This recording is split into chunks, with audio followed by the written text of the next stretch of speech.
Welcome everybody back to the shop, and today is a very special day because we have a brand new Neutrino Mini Velo. Check it out. Has a new branding. Let's see. I'm super happy with it. I love the color. Turned out great. So now we need to go build it. But first, coffee. You're coming with me. Come on. I can see you judging me. Don't judge me. You have to do it clockwise. That's how you get the good coffee. And then stir anti-clockwise. The crema.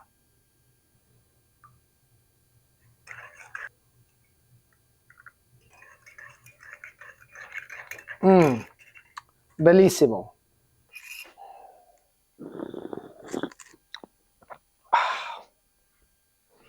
Let's go ahead and get the Neutrino Mini Velo into the stand. Let's talk about its features, what makes it special and cool and fun. And then we're gonna go ahead and build it up because this is gonna be offered both as a frame set and an in-house built complete. So let's get it. So you may be wondering, what is this thing? What is a Neutrino? Well, let me enlighten you. The Neutrino is a mini Velo, which means that it uses smaller 20-inch wheels. So it uses a 406 bead seat diameter, which means that you can use BMX size rims and tires. And that's awesome because that stuff is usually really strong and pretty cheap. I mean, you can get fancy, you can get carbon, you can get all sorts of stuff. But generally speaking, it's strong and cheap, and you can get in fun colors, and it looks cool. So mini Velos are pretty awesome because they physically, let me get down here, because they take up a smaller footprint.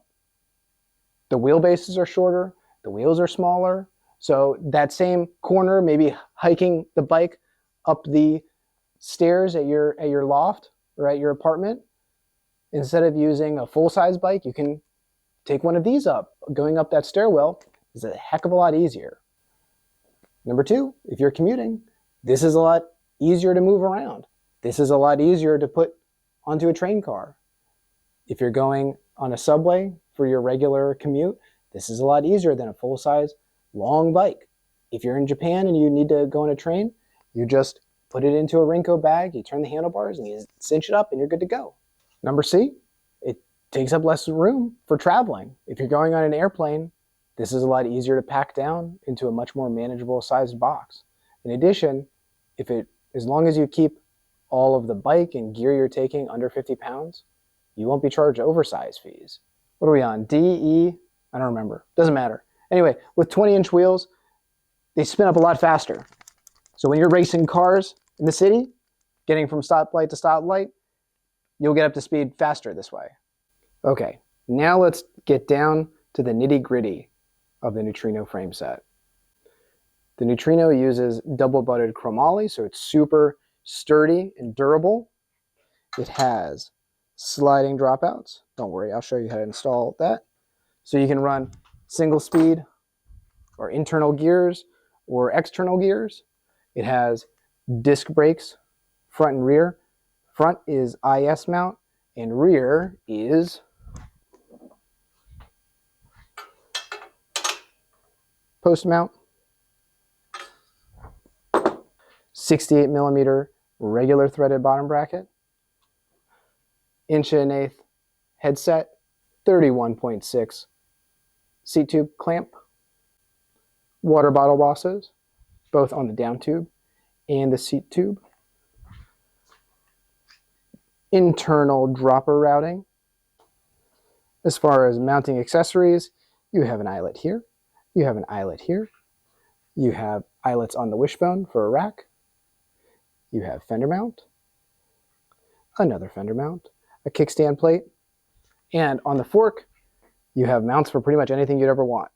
You can put cargo cages on the side, you can put rando rack style rack on here, another rack mount, a fender mount, and a through bolt on the fork crown, and a fender mount on the underside of the fork crown. Now, what I really love about the Neutrino is that there are new preconceptions about how this thing should be built. I've seen it built single speed. I've seen it built with drop bars. I've seen it built with roll-off hubs. I've seen it built with crazy bars. There was somebody that cut it in half and redid the front geometry and turned it into a proper front-loading cargo bike. This thing is so much fun and has so much versatility that it's no wonder it's one of our best-selling frames. So the build that we're going to do today is very practical and comfortable, and it has a very nice gear range. So let's get at it. Let's see what's on the bench that we need to install and get it from there. Okay, so here are the components we're going to be putting on this thing. Klunkers, of course, super comfy, nice rise, nice sweep back. Velocity cliffhanger rims laced to our hubs. We have some 2.3 Eclat Fireball tires. Look at that, sick. Now keep in mind, BMX tires usually come in two flavors. There's single ply and double ply. Double ply is much hardier, and it's for people that are hucking their bikes downstairs and rolling over glass and stuff like that. I typically like the single plies because they're a little bit lighter and a little bit more supple. Microshift Sword Black with a square taper bottom bracket. Of course, a VO. Tiagra flat bar brake levers. Beautiful Grotech Equal brake set. And Microshift Advent Super Short. Now, the funny thing about this, when we first started doing Neutrino builds, I'll put that here so you can look at it. When we first started doing Neutrino builds, we were using Shimano Z, which is I think it's a downhill version of their component system, and they stopped making it. So we're like, man, we don't really have anything. And then Microshift dropped this. What's really cool about it is it has a nice range, and it has a clutch. Turn it on and off. But the funny thing is that this was originally marketed for kids' bikes, kids' mountain bikes. And I saw it, and I'm like, I emailed Microshift, and I'm like, this is perfect. This is exactly what we need for mini velos. So we order a bunch of them, and we sell them in kits. So there's no reason you couldn't put it on a full-size bike too. It's affordable, it's durable, it has a nice range. So this would look good on a Neutrino or just a regular bike. 25.4 stem, since the clamp diameter on the Klunker is 25.4. We have some 6-bolt rotors. What else we got? We have the dropouts. I'll show you how to install those. And KMC 9-speed chain. And some other bits and bobs that we'll get to later. And our threadless headset with our new logos. First things first, let's get the sliders in, dropouts in. So this is basically a screw to adjust the tension on the chain so you can adjust the exact position that you want the dropouts. Very useful for single speed and internal gears. Hanger. And then you have two of these big screws and a plate.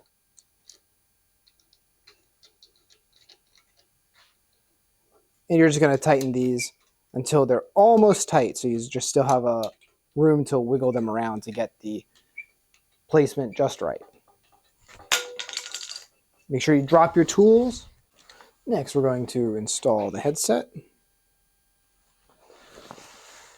Slather up those head tube insides with grease. Same thing on the headset cups. I like putting logos on the side. Some people put them in the front. I like putting them on the side. Insert headset press.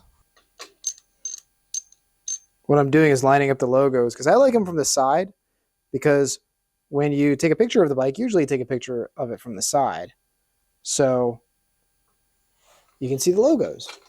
Some people put them in front, but there's already a logo here, so that's what I'm doing.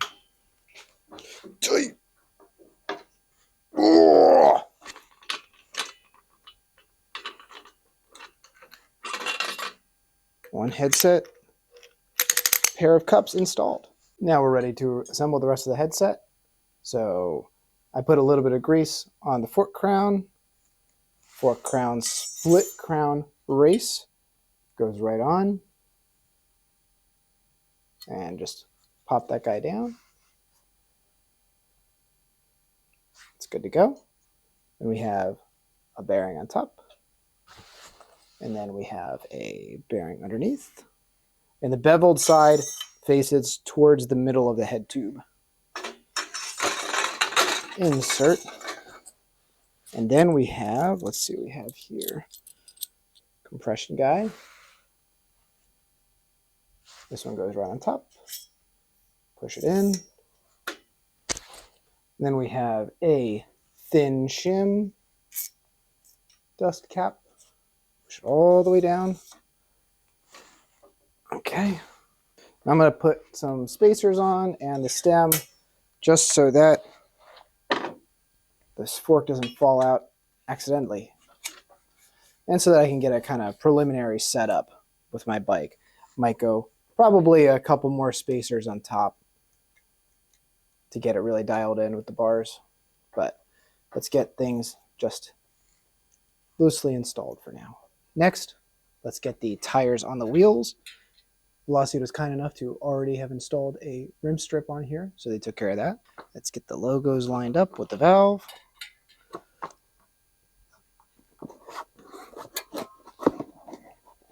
Okay. Tube in.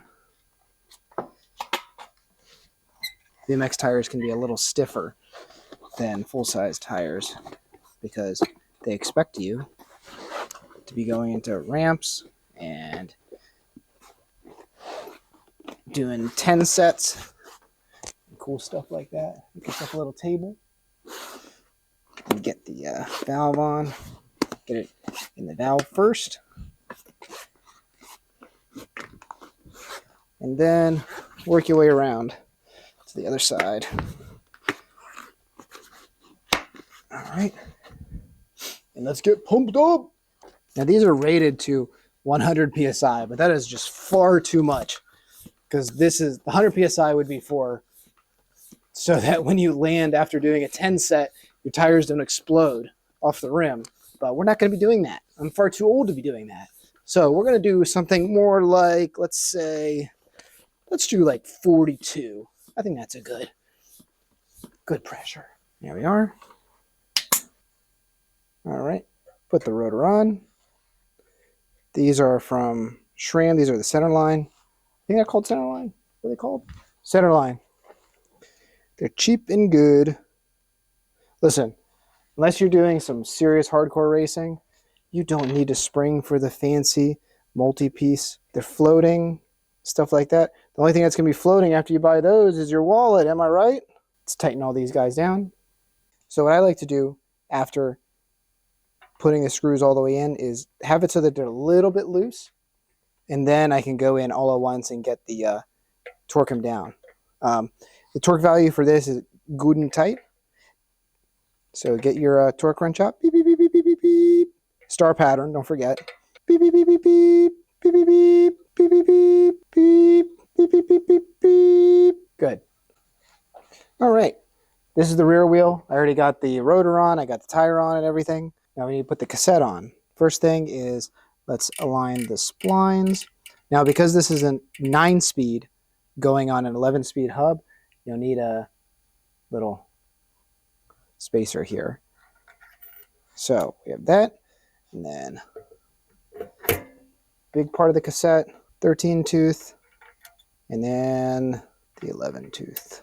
And then lock ring, a little bit of grease on the threads. Is this the right tool? Yes, first try. Get your big wrench.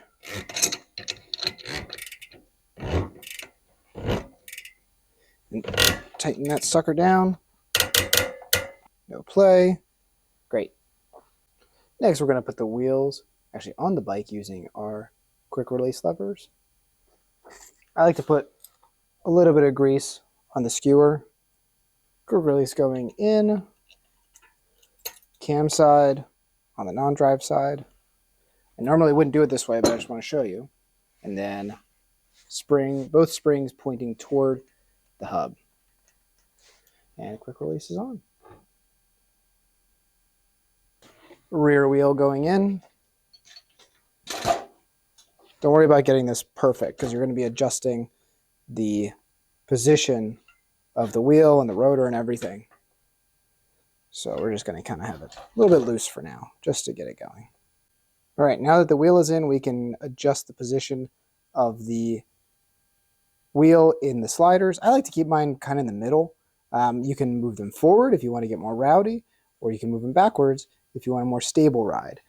Most important thing is that you have the same amount of room on non-drive side and drive side. So you don't want it to be like this, where there's plenty of room on this side and then it's kind of close on this side. So you kind of want it right in the middle, and then you're going to tighten down the screws that are on the dropout as soon as you get it in the position that you like. Then we're going to put the bottom bracket in, grease on threads, both drive side and non-drive side. With square taper, I like to put the non-drive side in first, and the non-drive side is clockwise to insert on the drive side. And why I like to do this is because when you have this guy in there, you can locate the spindle for the drive side a lot easier. And the drive side is anti-clockwise. And we're going to tighten down the drive side and get that same torque value as the other one. Pretty much everything else good and tight. All right. And non-drive side cup installed. Now we're going to put the crankset on, grease in the tapers. Yeah, I grease my tapers. I've been doing it for 73 years. I look great, don't I? Crankset going on. A little bit of grease on the crank bolt. 8mm. Derailleur going on. Now whenever you're ready to put on a derailleur, that's when things start really coming together, I think. Chain going on.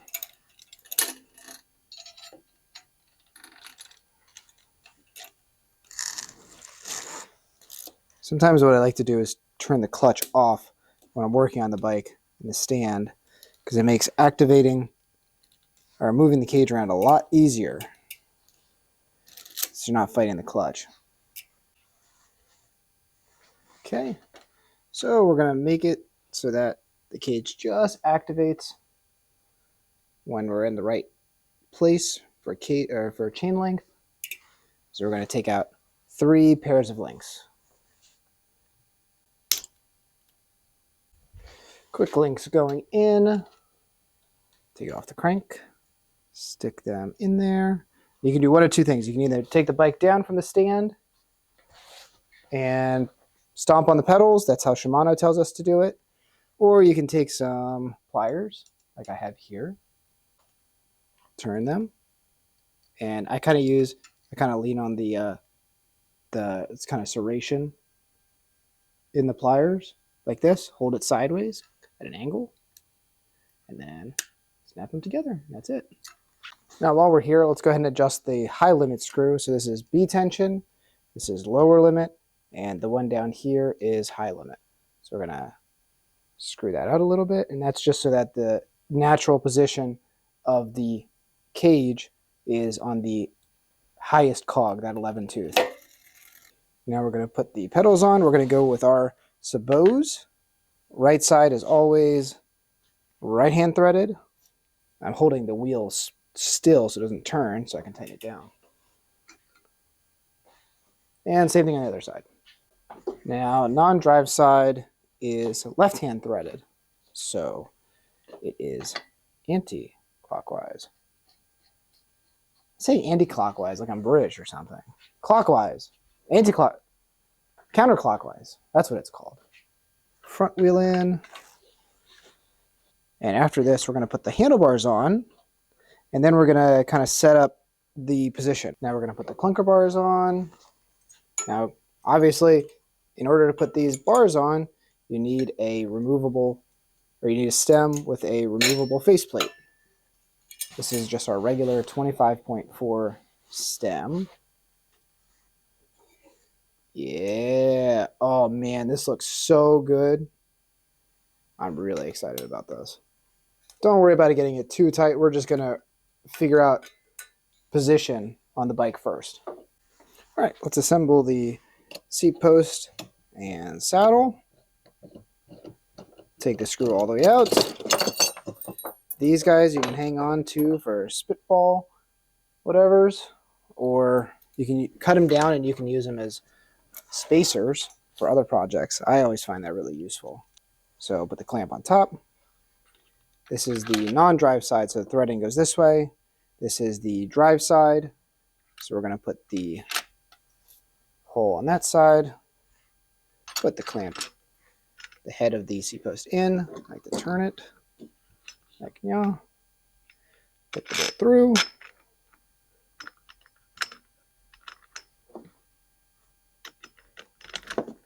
And tighten it down. Sort of in the middle, and all set to put it on the bike. Grease on your seat post. Grease in your seat tube. Insert post.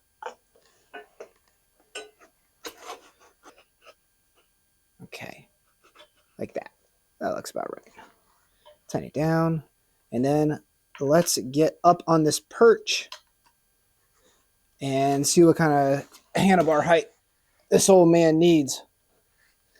This 89-year-old needs.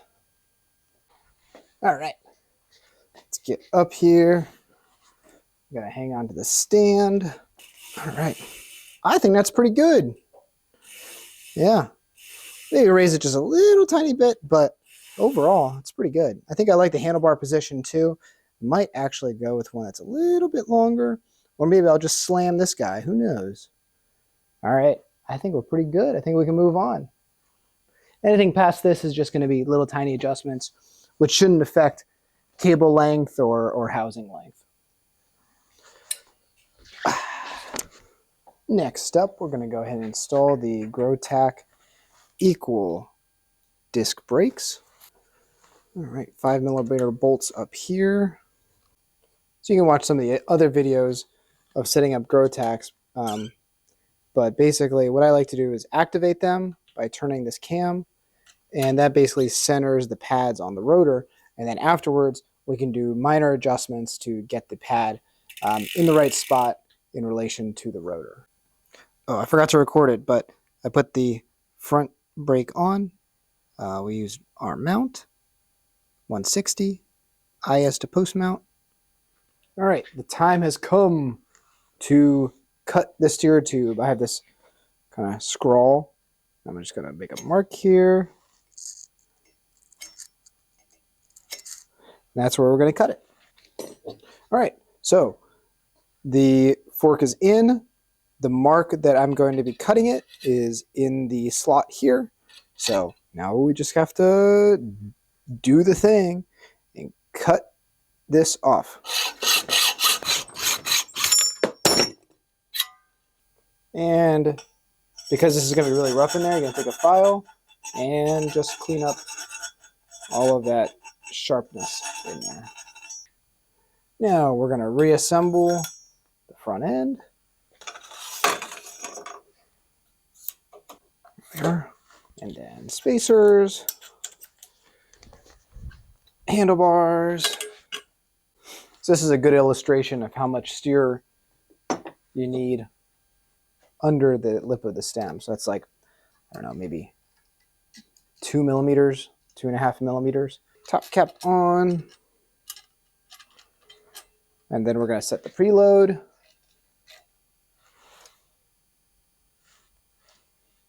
Okay, preload set, not too tight, not too loose. Tighten down the stem.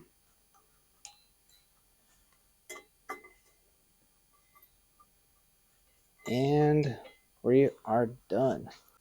So now we're going to assemble the shifter and brake lever, and then we're going to slide the grip on. So shifter, Tiagra, brake lever, and then we're going to put the grip on.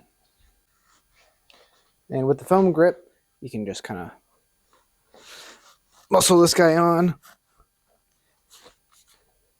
Okay, that's on. All right, now we can run the housing and measure it. So what I like to do is do the rear brake first so that we can do the derailleur.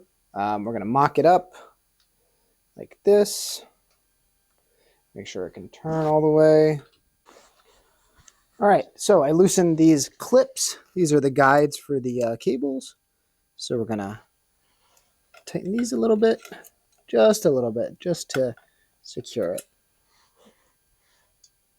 So these have 3 passages, one for the rear brake, one for the rear derailleur, and one for a dropper, if you so choose. So here you can see the routing for the rear brake. Comes out of the brake lever, goes around, goes into one clip, goes into the second clip, over the bottom bracket, into that braze-on, and then into the brake. Okay, now I like to run, for the Neutrino, all the cables on one side of the bike.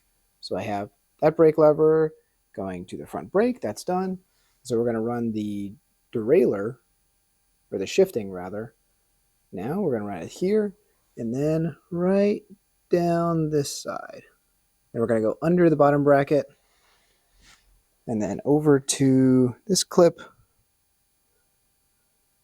and then to that one, and then into the derailleur finally. Cable going through. There's like a little passageway for the cable to go in, so there's no question about which direction it goes. Make it taut, 4mm. Okay, now we just need to adjust the derailleur.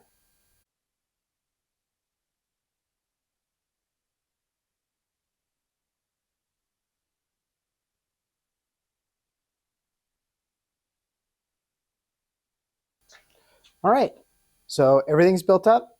We have shifting, we have braking, we have fit, we have tightened handlebars. Everything's good to go. Last thing we need to do is ride it. So let's go.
Thank you so much for watching. Be sure to like and subscribe. I will see you next time. Happy riding.